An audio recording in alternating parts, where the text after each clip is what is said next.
How we got into tiny living was purely accidental.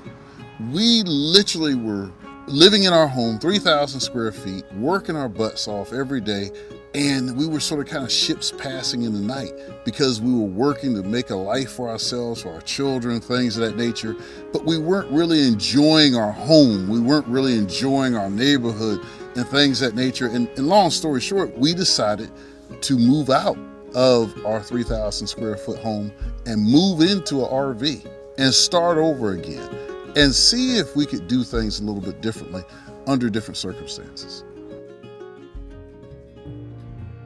We came here because it's like a whole nother world. It's like something you see on television. It's like going in a time zone. When you go across the bridge, it's like you're going to like Bermuda or somewhere. Once you see the side of the beach and coming across that water, and then the sunset coming in and looking at the glaze over the water, the sight, the scenery is so beautiful. It's just breathtaking.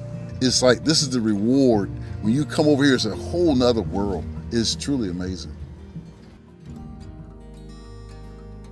How we found this property was us coming over here, and instead of turning left, we turned right.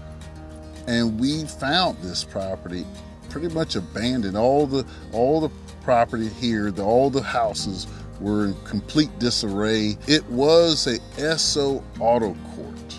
The auto court predates the motel. Just think of a motel with rooms that are connected. These were not connected. They were just little tiny homes, and they served as a place for hunters, fishermen, travelers to come here and enjoy the Eastern Shore. This property had not been operating for almost 45 years. And my God, I mean, the amount of things that were buried out here is amazing. We would find little artifacts like license plates, horseshoes.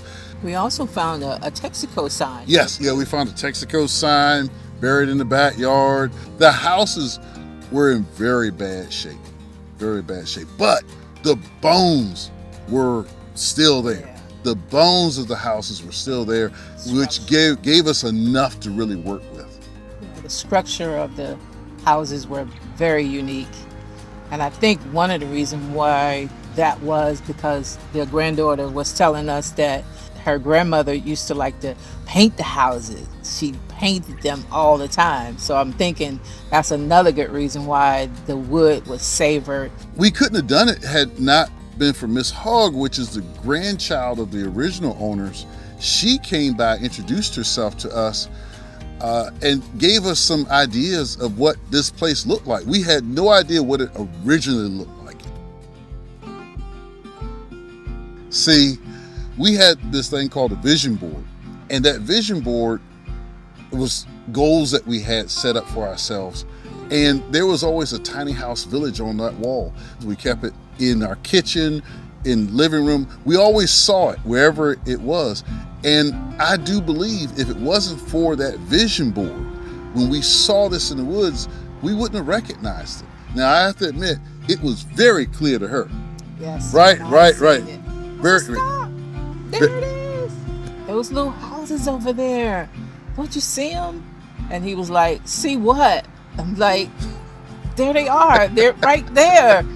And I just seen all the little houses, and I was like, that's what we need. Those little houses to make the vision come together. It's like a little vision already together.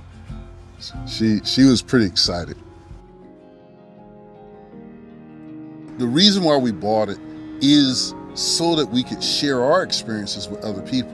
We were considered completely nuts by our friends and family and so on and so forth. But what wound up happening was, over a period of time, folks would come visit us in our tiny living situation, and they were like, wow, I didn't know this, I didn't know that, I didn't realize this could happen.